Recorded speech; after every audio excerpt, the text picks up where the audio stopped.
എന്ത് കാര്യത്തിലും ട്രെൻഡ് നോക്കുന്നവരാണ് നാം ഇന്ന്. ഫോർ എക്സാമ്പിൾ, ഒരു ഔട്ട്ഫിറ്റ് ചൂസ് ചെയ്യുമ്പോൾ, ഒരു മൊബൈൽ ഫോൺ വാങ്ങിക്കുമ്പോൾ, ഒരു സിനിമ കാണുമ്പോൾ, ആൻഡ് ദിസ് ഗെറ്റ്സ് ചേഞ്ചിങ് അല്ലേ?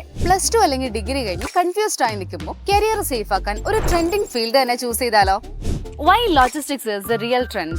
ഇന്ത്യൻ ലോജിസ്റ്റിക്സ് സെക്ടർ ഇപ്പോൾ $200 ബില്യൺ വളർന്നു കഴിഞ്ഞിരിക്കുന്നു. 2026 എൻഡിങ്ങോടുകൂടി ഇത് $380 ബില്യൺ കടക്കുമെന്നാണ് റിപ്പോർട്ട്സ്. ഇനി ഗ്ലോബൽ ലോജിസ്റ്റിക്സ് മാർക്കറ്റിൽ ഇത് ഏകദേശം 9 to 10 ട്രില്യൺ ആണ്. അടുത്ത 5-6 വർഷങ്ങൾക്കുള്ളിൽ തന്നെ ഇത് 18 ട്രില്യൺ ആകുമെന്നാണ് പറയപ്പെടുന്നത്. അതായത് ഗ്ലോബൽ മാർക്കറ്റിൽ റിസഷൻ വന്നാലും നിലയ്ക്കാത്ത ഒരേ ഒരു ഫീൽഡാണ് ലോജിസ്റ്റിക്സ്.